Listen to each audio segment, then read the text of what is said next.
Now, welcome back to the channel. It's Matt and the JoJo, and we're back with another video, and we're going to talk about...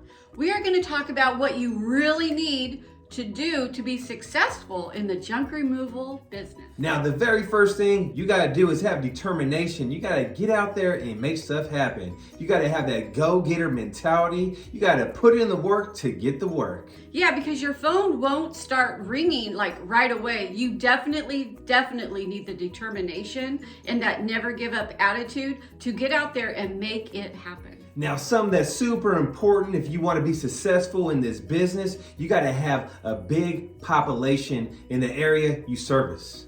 Yeah, because you definitely need the customers to be able to call you, and a population is an absolute must. What is our population here? Out here in Sonoma County, we're around 500,000 people, which is a good population. That is a good population. I definitely wouldn't start this business if you have a population that's really low. Especially if you want to get the business and stay busy 364 days out the year.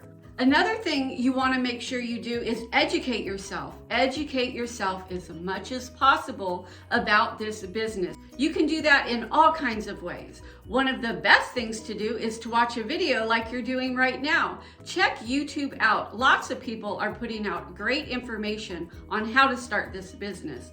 Another thing you want to do is find out all the licenses and permits that you'll need in your area to get started in this business. Because out here in Sonoma County, you got to have a permit sticker on your truck or your dump truck to be able to dump stuff legally out here. So every single county is going to be different. So do your research, do your homework, and figure it out. Now, if you want to make it in this business, you got to be able to get the business. And how you do that is... social media. When you are on social media, you are in front of all kinds of potential clients. So you want to make sure you're on Nextdoor, Facebook, Instagram, Google. All of those will get you in front of so many people, and it's free. You want to be able to promote yourself every way possible. That can be bandit signs, door hangers, flyers, business cards, guerrilla marketing, all kinds of stuff you can do to get business, and also rocking your gear everywhere you go. And if you have money to spend, you can also do Facebook ads, Google ads, and Yelp. And if you don't have money to spend, you can be a big part of your community by rocking your gear and going to city hall meetings. You can join parades, and you can do volunteering. Now, being an entrepreneur, your main job every single day should be getting in front of as many new customers as possible daily. And remember, running a business is not a 9-to-5 job, it's a 24/7 hustle. Another thing you want to make sure you do is get rid of your fear of failure if you have that. It's like back in the day when I started this business, 4.5 years ago, I had my own family members tell me it wasn't gonna work out. Even people at my old job saying, are you really gonna make money picking up trash? You gotta believe in yourself and have that right mindset. And don't believe in anyone else's BS. And write down a business plan and set some goals. And look at it every single day. Because if you don't write your goals down, you're less likely to achieve them. Now, let's say you get that phone ringing. What you wanna do is be able to sell yourself on the phone and also get to the job and sell yourself in person so you can get the job and get paid. You gotta be a salesperson. Now, this is how I sell the job. The phone rings, ring, ring, ring. Hello, this is Matthew with Sonoma Strong Hauling. How may I help you? The first thing I let them know is, how can I help you? Then I ask them, where are you located at and what do you have? I find that information out, and then I never let them know my full load price or try to give them a price over the phone. I try to get to the job and put my vehicle in the driveway and give an on-site estimate. You'll land more jobs that way. Yeah, you will find that you will land so many more jobs with on-site estimates.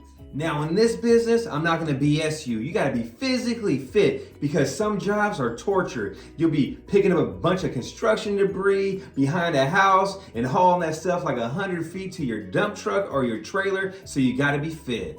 Another thing that is important is having tool knowledge, knowing how to use tools, because you're going to need them. You're going to have boards that are too long. You're going to have to cut them in half.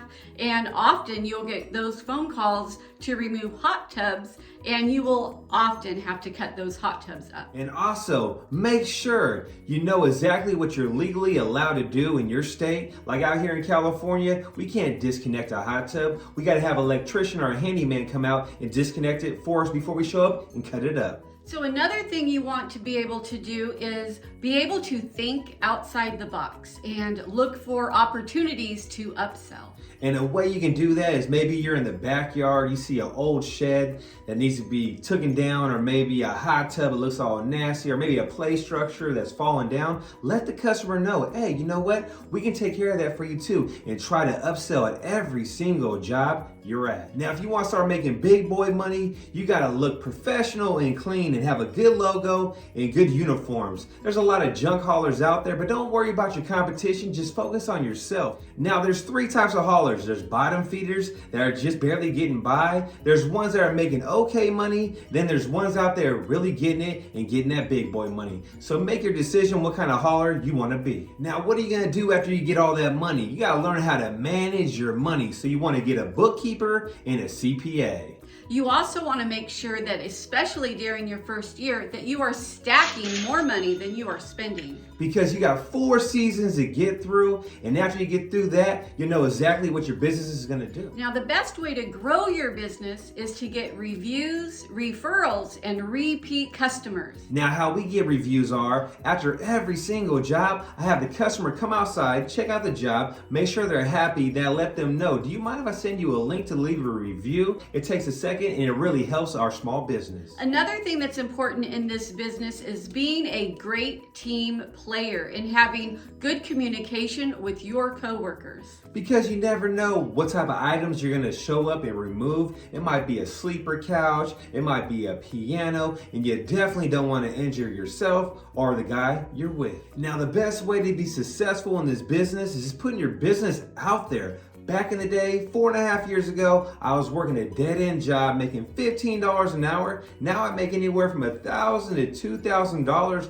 a day. Now, something else that's really important is building a brand that people trust. Because if someone trusts you, they're gonna go with you and not worry about the price. And you want people to recognize your brand so that when they need your service, they think of you first. Now, if you guys like this video, make sure you smash that like button. And also, JoJo, what else do we have? We have a channel membership, so check that out. I have a link up here, and there's a link in the description down below for exclusive member-only videos that shows you all kinds of in-depth tips and tricks that we do to make more money in the junk removal business.